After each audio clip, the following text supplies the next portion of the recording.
Should you take Social Security early, or should you wait for an increased benefit amount? I've been a financial advisor for over 20 years. This is a conversation that I have had hundreds, if not thousands of times with clients trying to make this very decision. Now, the only way to get the right answer, or the mathematically correct answer to this question, is to know when you're going to die. And unfortunately, or fortunately, most of us do not know when we're going to die. So what we talk about is, how do we make the best guess possible?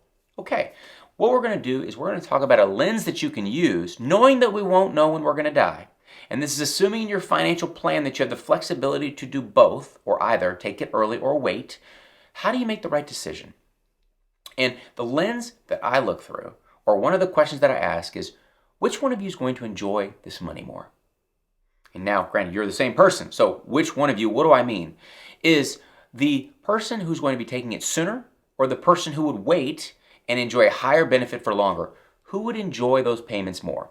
Let me expand on that a little bit. So if you start taking benefits early, let's call it 65, versus who's going to continue to achieve a higher benefit for longer, let's call that 80 or 85, because around in your early 80s, that's where you get the benefit from waiting and receiving that higher benefit. It takes until roughly your 80s for that to catch up to receiving a lower benefit for longer.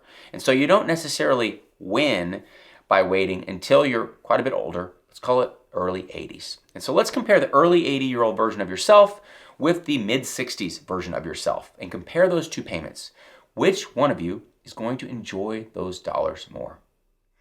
Many times, this conversation revolves around, what are the things that you would do with that money at that time? And in your mid-60s, or early 60s or late 60s, just plug yourself in here, many of the conversations revolve around bucket list items, family trips, all the things that people want to do, and they can use those resources. And they can enjoy those resources based on the stage of their life that they are in. However, when you get into your early 80s, and you get in your mid 80s, when you have technically won from receiving a higher dollar amount, the value of those dollars is not necessarily what it was. The kids are at a different stage, the grandkids are at a different stage, and you may be at a different stage, where the ability to enjoy those resources ends up just being extra cash that ends up getting put away for your beneficiaries. And so this is not to say that you should wait. This is not to say that you should start drawing early, but it is a consideration that personal finance is partially personal and it's partially finance. Many times, once you've gotten the numbers figured out and you know that you have the potential flexibility to do both, it's not about financial optimization necessarily, as much as it's about optimizing for enjoyment and optimizing for your life.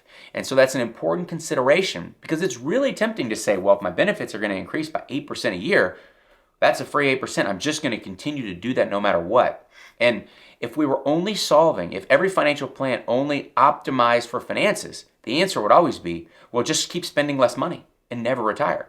That's what's going to ultimately leave you with the most amount of money. However, it may not be the life that you want.